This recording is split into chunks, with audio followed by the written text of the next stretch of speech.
get the feeling there's a war going on? There's always a war going on. War is the world's favorite spectator sport. Give me some more skin sutures. Well, everybody knows war is hell. Remember, you heard it here last. War isn't hell.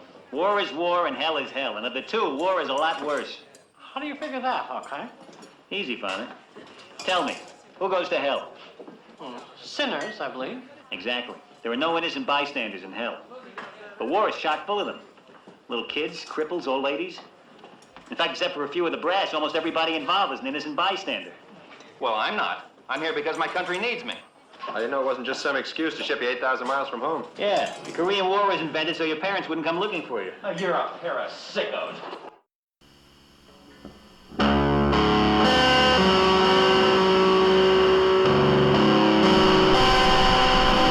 I love you, 'cause you keep me safe from everything, and I need you to stay with me. I keep you clean, safe and decorated, and I need you to be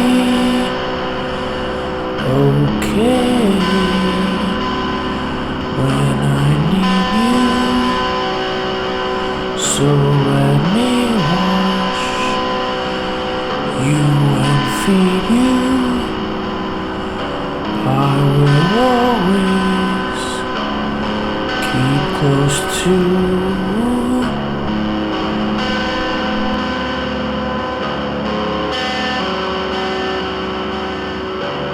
Step 1, safety check. Step 2, separating the upper and lower receiver. Step 3, taking out the internals. Step 4, bolt carrier group disassembly.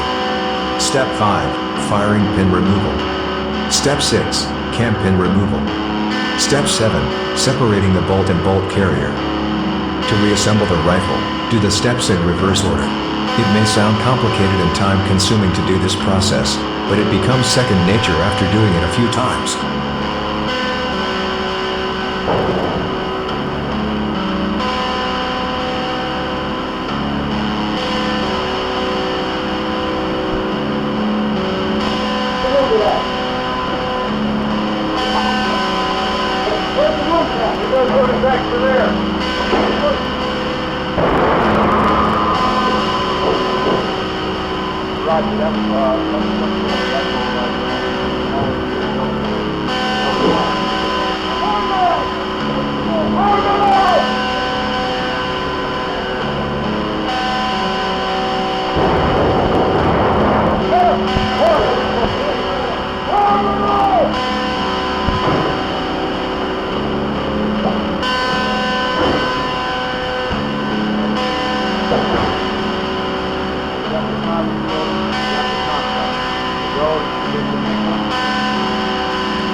Got him.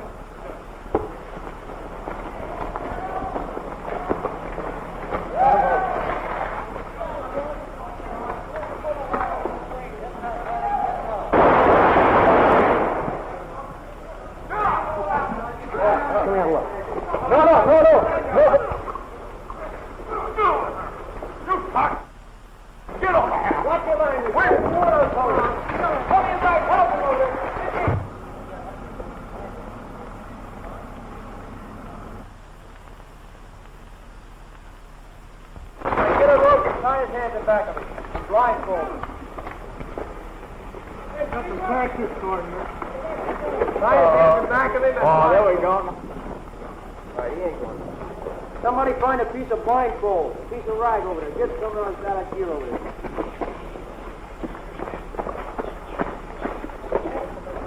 Hey, John! Oh, get some of that clothing over there and make them...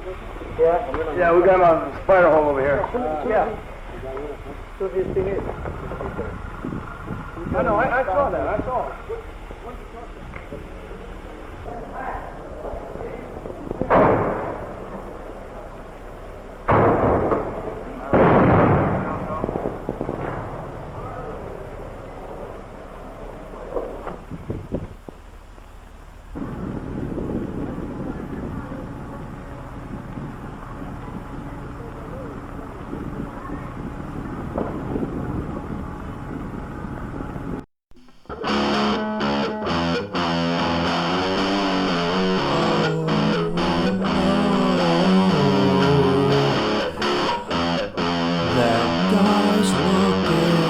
Your butt. Is she your girlfriend or is she a slut? Are you jealous? Are you certain that it's really what you think? Because you're always right. Or you are wrong and paranoid. Is that friend of hers really wanting to split her pussy wide open? Yeah. Or are you just like your dad, paranoid and violent? Trying to keep silent to maintain a sane image of yourself. No therapy could help you. You're always going to be this way. No one's going to help you. Not even yourself, 'cause you don't wanna change.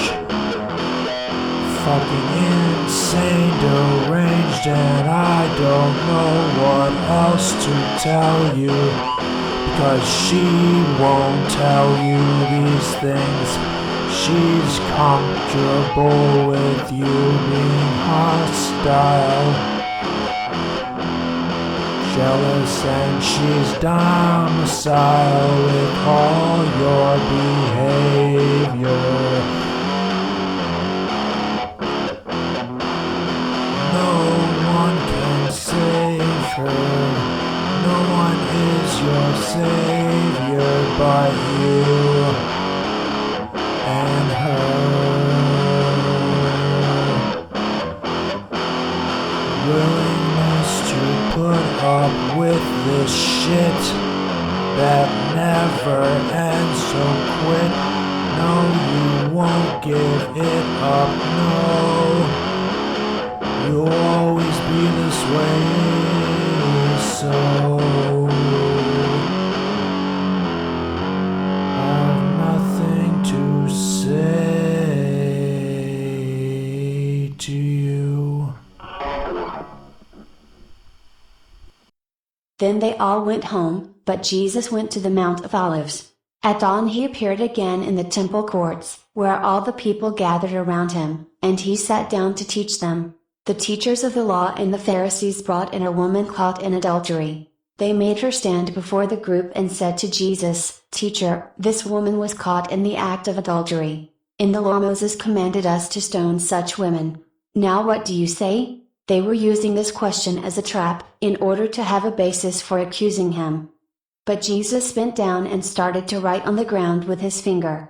When they kept on questioning him, he straightened up and said to them, "Let any one of you who is without sin be the first to throw a stone at her." Again he stooped down and wrote on the ground.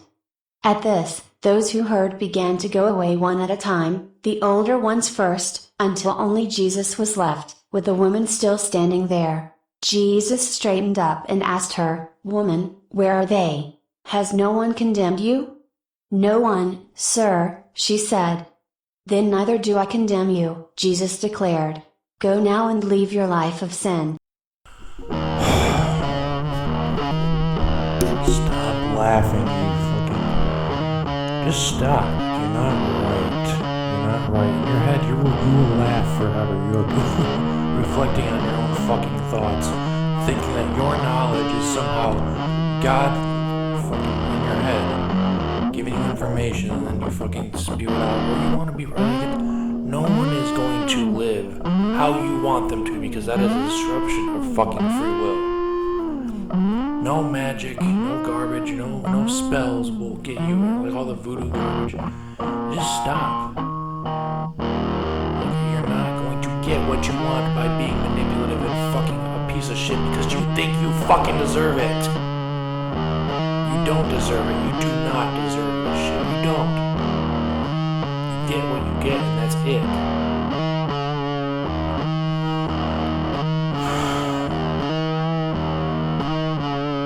Do is tamper with free will every chance you get. You have a child, and the next thing you know, you want to make it like you because you're afraid or you think you're gonna die. You are a soul, and you're just gonna live on, I'm sure, but your body and your ideas will die out. And creating a carbon copy of yourself through a child by forcing them to do the things that you would do or how you see the world all the time. Absolutely not free will at all. You guys fucked that up too. And you're so fucking selfish. Fucking awful. You know, no matter your quote-unquote intentions, you're lying. You're fucking lying. The universe knows you're lying. That's why you get fucked. You're a fucking bullshitter. You can say all the good stuff you want that you've ever done, but your intentions in your fucking head, in your soul, everything that you fucking do will get you again. And that will never change. That's the way it's always been. That's just how it is. We don't know what it is, but that's just how life works.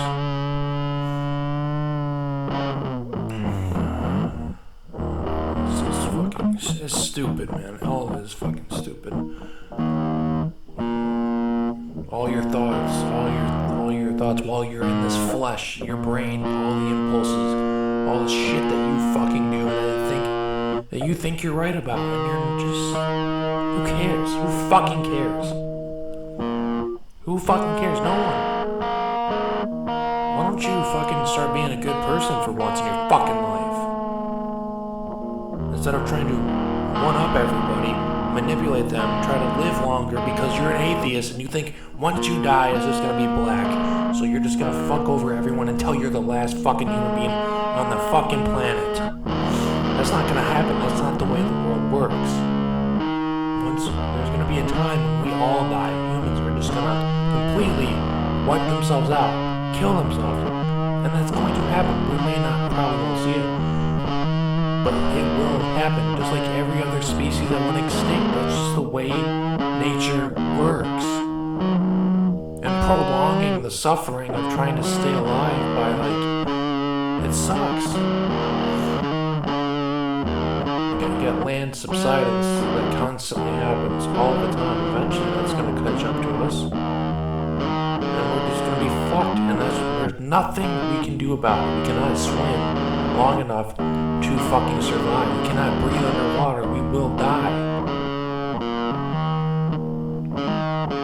Just try to be a good fucking person while you're here, instead of fucking trying to manipulate people all the fucking time. Why don't you try fucking just being nice? And you're not nice. You're like physically buying something or helping people is like nothing, because your intentions could be wrong and manipulative. Why don't you do it from the goodness of your fucking heart? And then see what happens, see how you feel, see what happens in your life.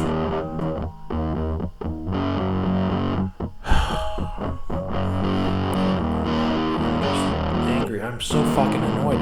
I don't want anything from anyone. I do it myself for a good reason, so I don't have to fucking answer to no one.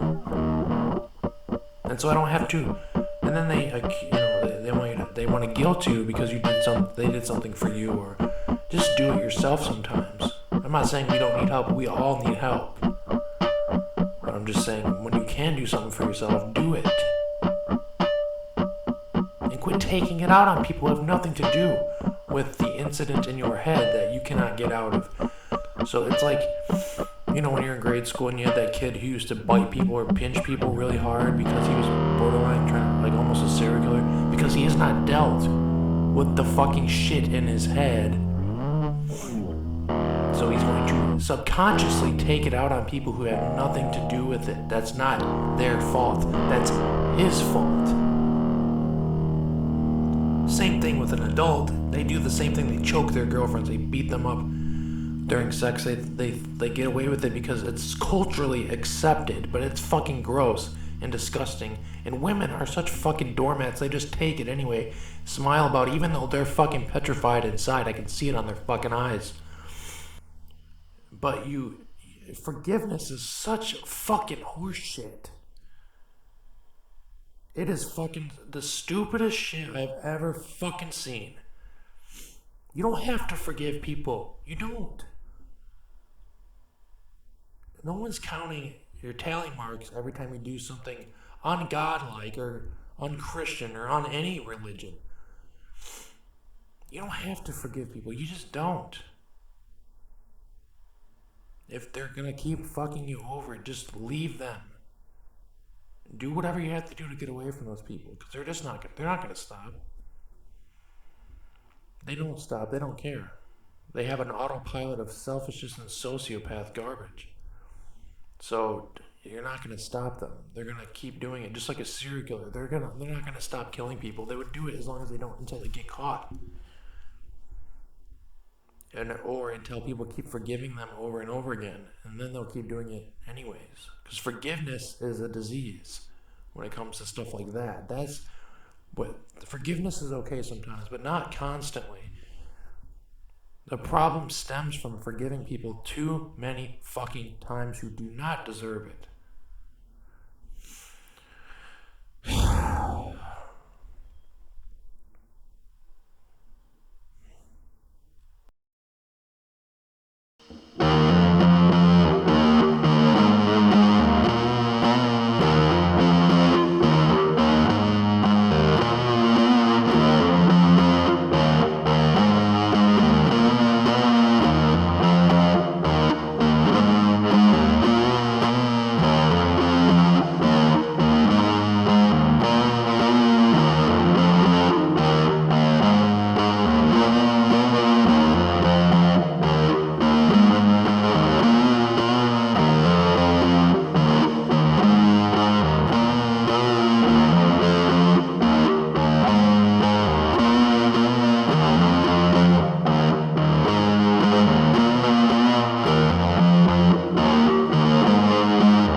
full of shit, you haven't changed a bit.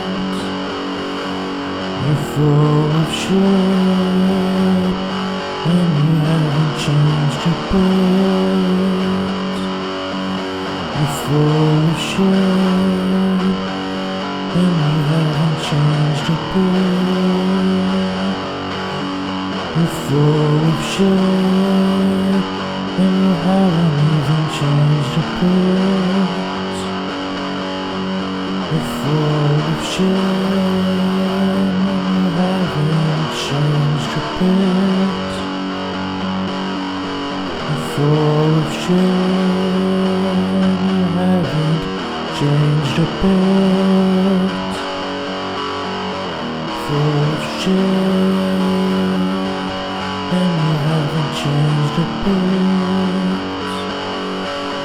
Full of shit,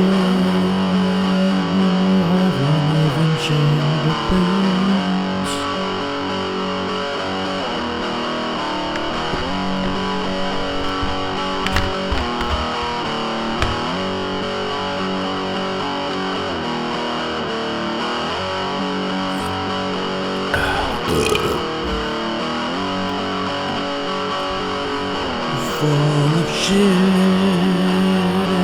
haven't changed a bit.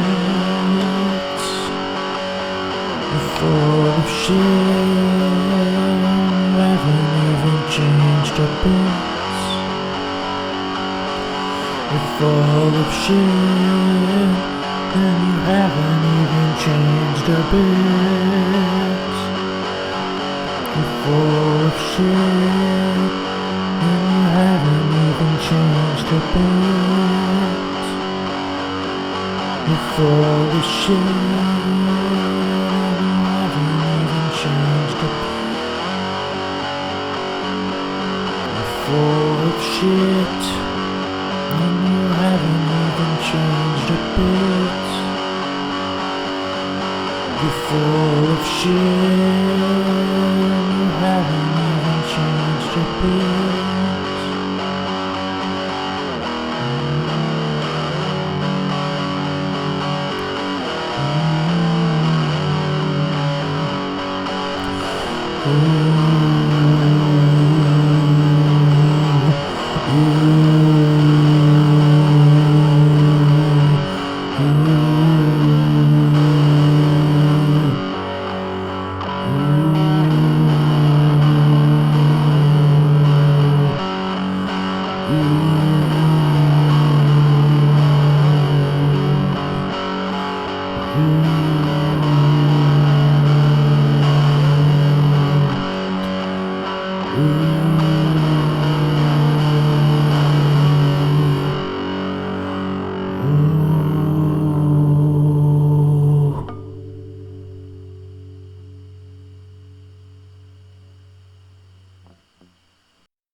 This is a message I want to get across. But as a young boy, and I mean a boy of 12, 13, certainly, that I encountered outside the home again, in the local grocery store, the local drugstore, the softcore pornography, what people call softcore. But as I think I explained to you last night, Dr. Dobson, in an anecdote, as young boys do, we explored the back roads and sideways and byways of our neighborhood, and oftentimes people would dump the garbage and whatever they were cleaning out of their house, and from time to time we'd come across pornographic books of a harder nature than more graphic, you might say, more explicit nature than we would encounter, let's say, in your local grocery store. And this also included such things as, let's say, detective magazines and more hard. Those that involve violence. Yes, and and this is something I think I want to emphasize is the most damaging kinds of pornography. And again, I'm talking from personal experience. hard, real, personal experience. The most damaging kinds of pornography are those that involve violence and sexual violence, because the wedding of those two forces, as I know only too well, brings about behavior that is just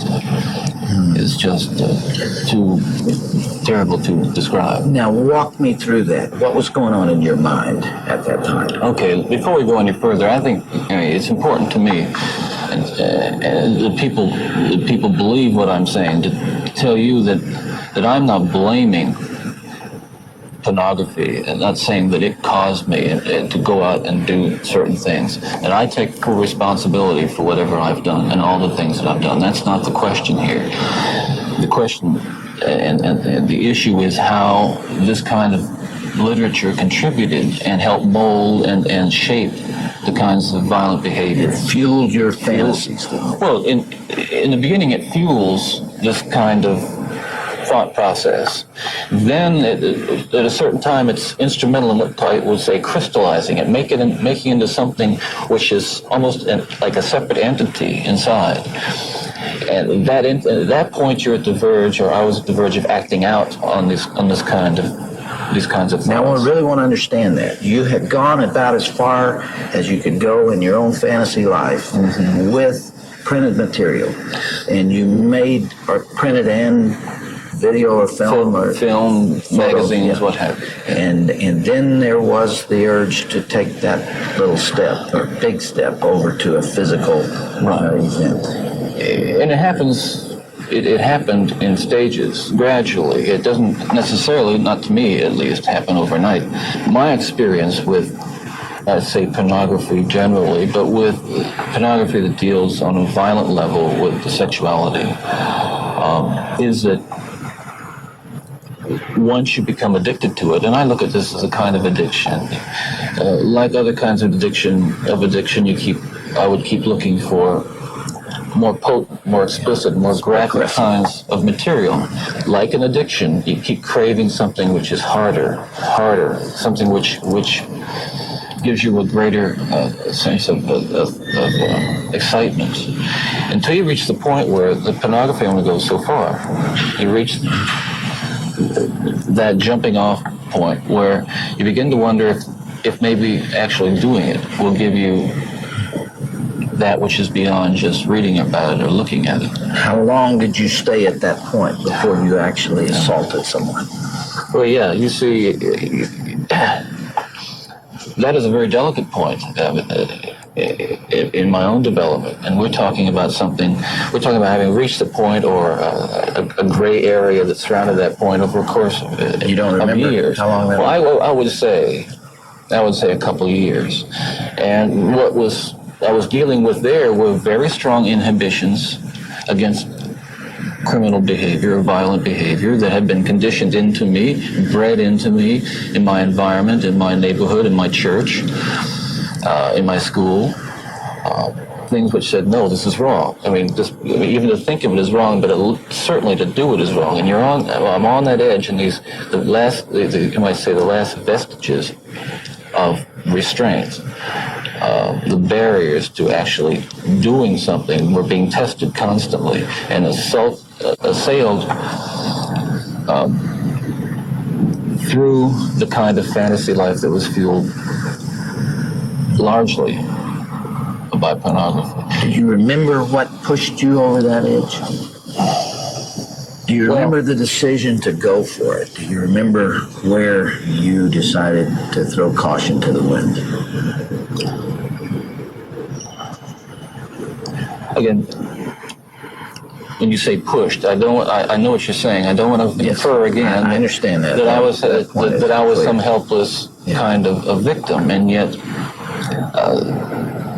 we're talking about an influence that is the influence of violent types of media and violent pornography, which was an indispensable link in the chain of behavior, the chain of events that led to the behaviors, to the assaults, to the murders, and what have you.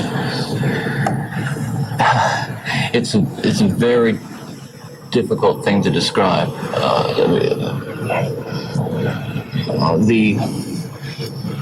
The sensation of the of reaching that point where I knew that it was like something had, say, snapped. That I knew that I couldn't control it anymore. That these barriers that I had learned as a child, that had been instilled in me, were not enough to hold me back with respect to seeking out and harming somebody. Would it be accurate to call that a frenzy, a sexual frenzy? Well, yes, that's one way to describe it. A compulsion, a building up of this destructive energy. Another factor here that I haven't mentioned is the use of alcohol. But I think that what alcohol did, in conjunction with, let's say, my exposure to pornography, was alcohol reduced my inhibitions. At the same time, the fantasy life that was fueled by pornography eroded them further. In the early days, you were nearly always about half drunk when you did these things. Is that right? Yes. Yes. Was that always true? I would say that was generally the case, almost without exception. All right, if I can understand it now, there's this battle going on within. There are the conventions that you've been taught. There's the right and wrong that you learned as a child. Mm-hmm. And then there is this unbridled passion fueled by your plunge into hardcore violent pornography. And those things are at war with each other. Yes. And then with the alcohol diminishing the inhibitions, you let go. Well, yes, and you can summarize it that way, and that's accurate, certainly. And it just occurred to me that some people would say that, well, I've seen that stuff and it doesn't do anything to me. And I can understand that.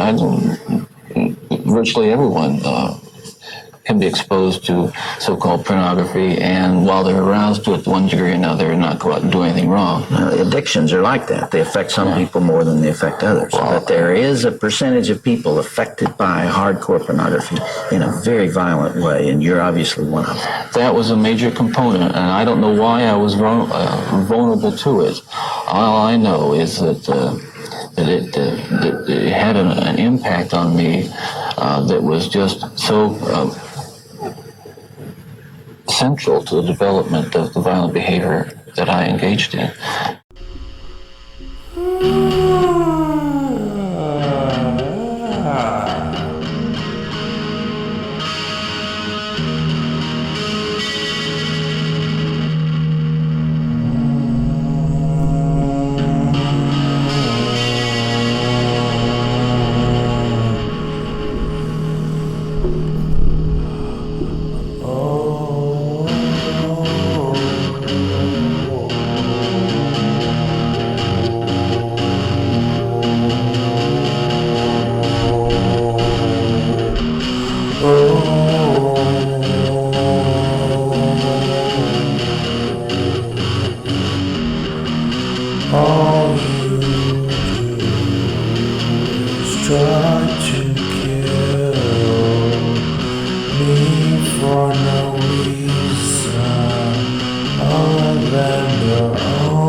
Pretend you aren't afraid.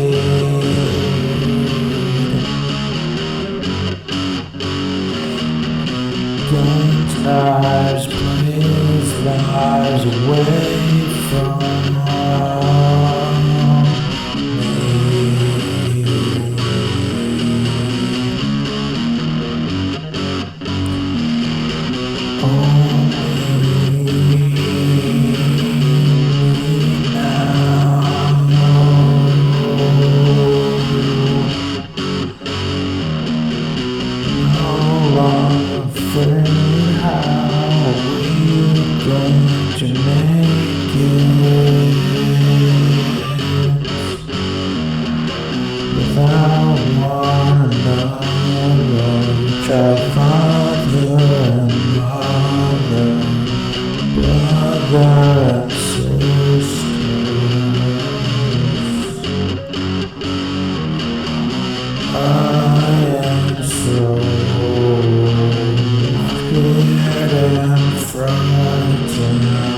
just like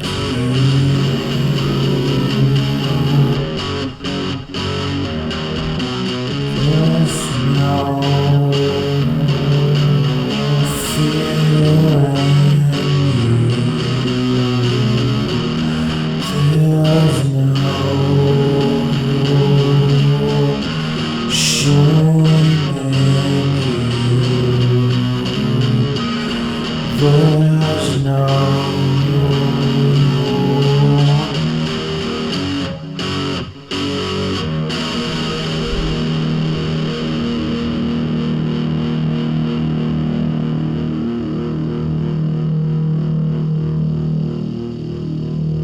Oh, enough with the harmonic convergence crap, okay? You're not saying anything to me.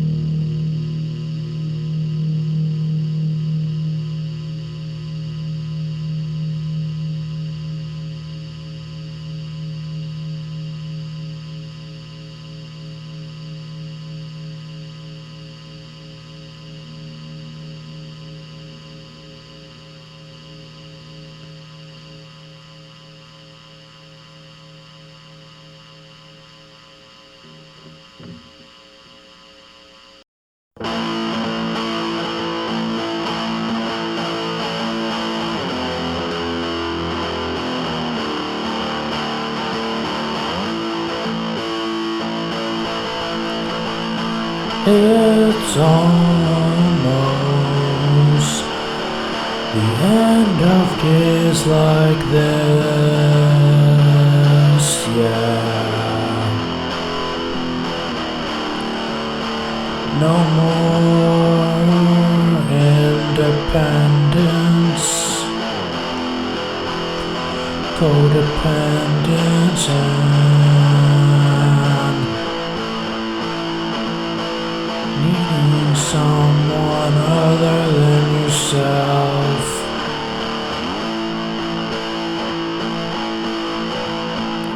Constantly asking for someone's help because you're so alone. No one to call your own. Everyone is dying, crying alone inside your home, and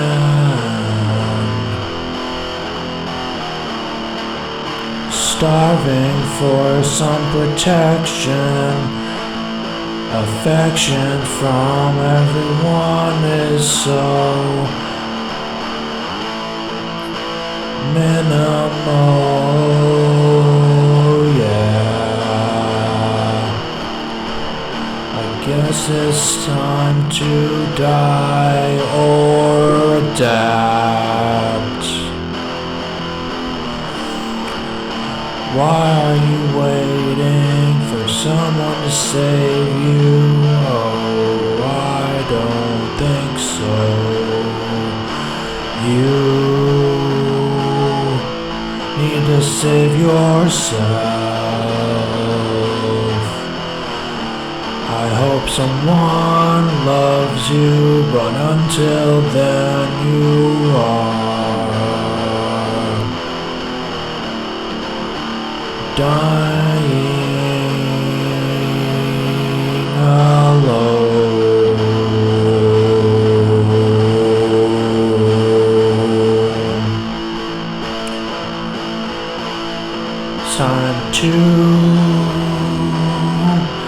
Interchange with the times.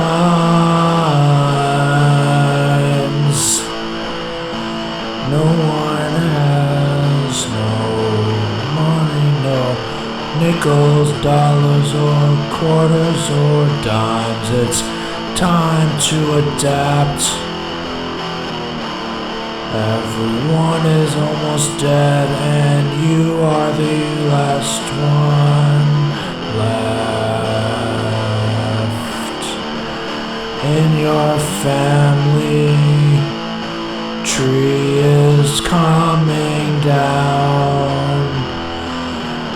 Death is all around. Now we're finally going to die. Unless we change our attitudes and change our lives.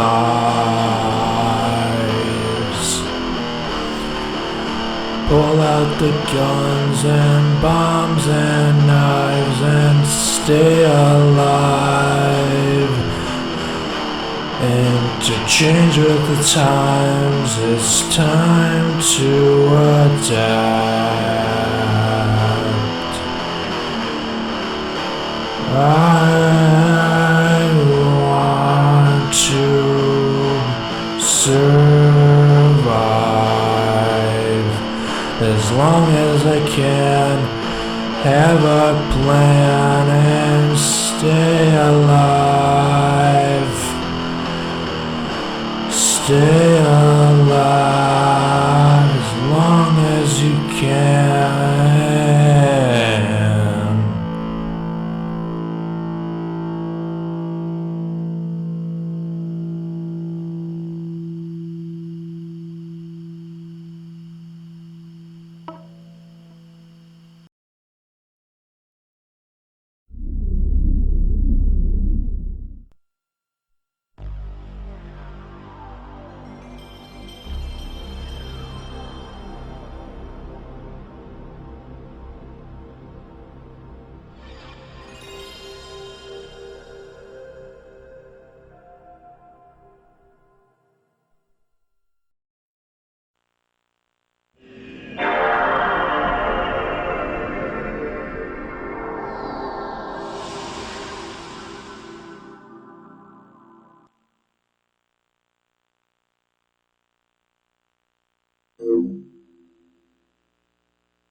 What is domestic abuse? Domestic abuse, also called domestic violence or intimate partner violence, can be defined as a pattern of behavior in any relationship that is used to gain or maintain power and control over an intimate partner. Abuse is physical, sexual, emotional, economic or psychological actions or threats of actions that influence another person. This includes any behaviors that frighten, intimidate, terrorize, manipulate, hurt, humiliate, blame, injure, or wound someone. Domestic abuse can happen to anyone of any race, age, sexual orientation, religion, or gender. It can occur within a range of relationships including couples who are married, living together, or dating.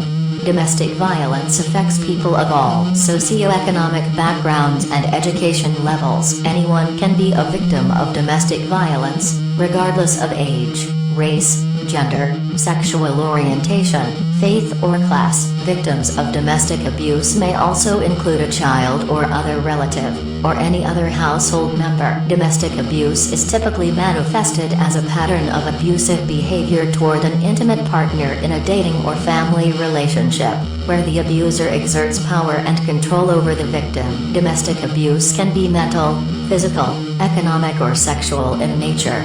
Incidents are rarely isolated, and usually escalate in frequency and severity. Domestic abuse may culminate in serious physical injury or death. Are you being abused?